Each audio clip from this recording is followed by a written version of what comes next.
बिस्मिल्लाहिर्रहमानिर्रहीम। Dear friends, अस्सलाम वालेकुम। फ्रेंड्स, क्या आपको पता है मेंटली स्ट्रांग होना किसे कहते हैं?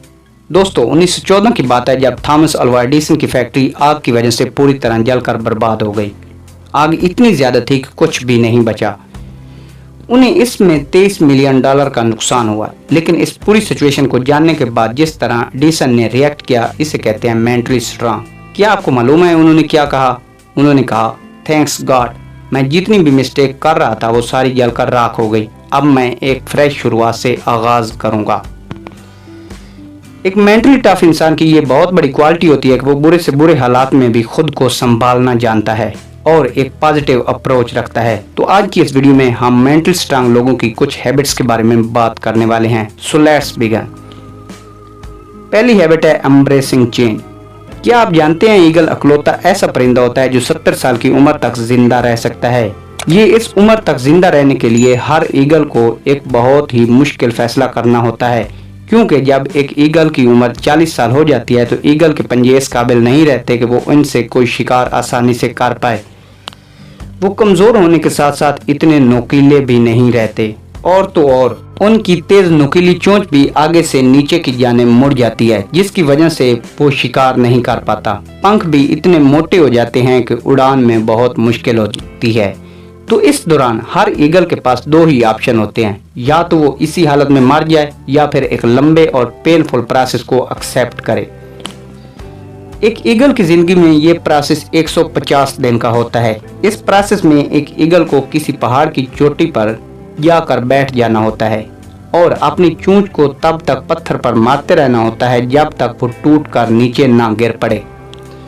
और चोंच के अलग होने के बाद ईगल एक नई चोंच के उगने का इंतजार करता है। जब नई चोंच उग आती है तो इस तेज और नुकीली चोंच से ईगल अपने पंजे भी उखाड़ देते हैं और फिर नए पंजों के उगने का इंतजार करते हैं। जब नए पंजे वापस आ जाते हैं तो इन पंजों और चोंच की मदद से वो अपने पुराने और मोटे पंख भी तोड़ देते हैं और फिर नए पंख के उगने का इंतजार करते हैं। और फाइनली 150 दिन के अरसे के बाद एक ईगल एक नई जिंदगी की एक नई उड़ान भरता है। मतलब खुद को महफूज और जीने के लिए एक दर्द भरे चेंज को एक्सेप्ट करना ही पड़ता है। इसी तरह एक मेंटली स्ट्रांग इंसान भी हर मुश्किल को अच्छी तरह से फेस करना जानता है और उसे एक्सेप्ट करके खुद को मजबूत बनाता है और उस चेंज से घबराता नहीं है।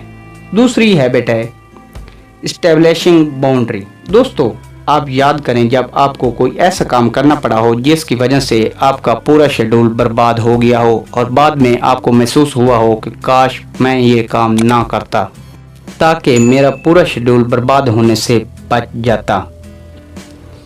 क्या आपके साथ ऐसा अक्सर होता है?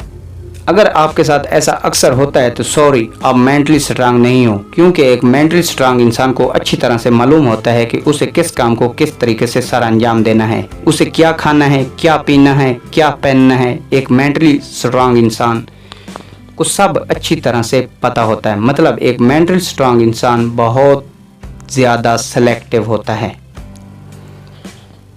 अब तीसरी हैबिट है द पावर ऑफ सेक्रीफाइस। दोस्तों, कोई भी मकसद बगैर सेक्रीफाइस के पूरा नहीं किया जा सकता, चाहे वो सेक्रीफाइस बुरी एडिक्शन का हो, फूड का हो या सोशल लाइफ का।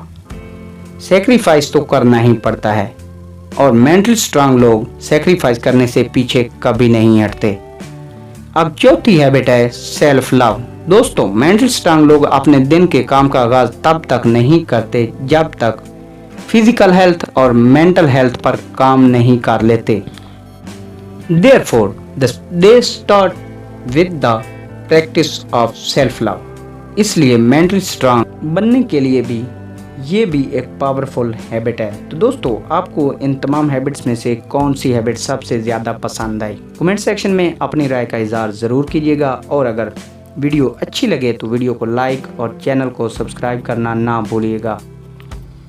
इंशाअल्लाह ताला मिलते हैं किसी नेक्स्ट वीडियो में। अपना ख्याल रखिएगा। अल्लाह हाफिज़।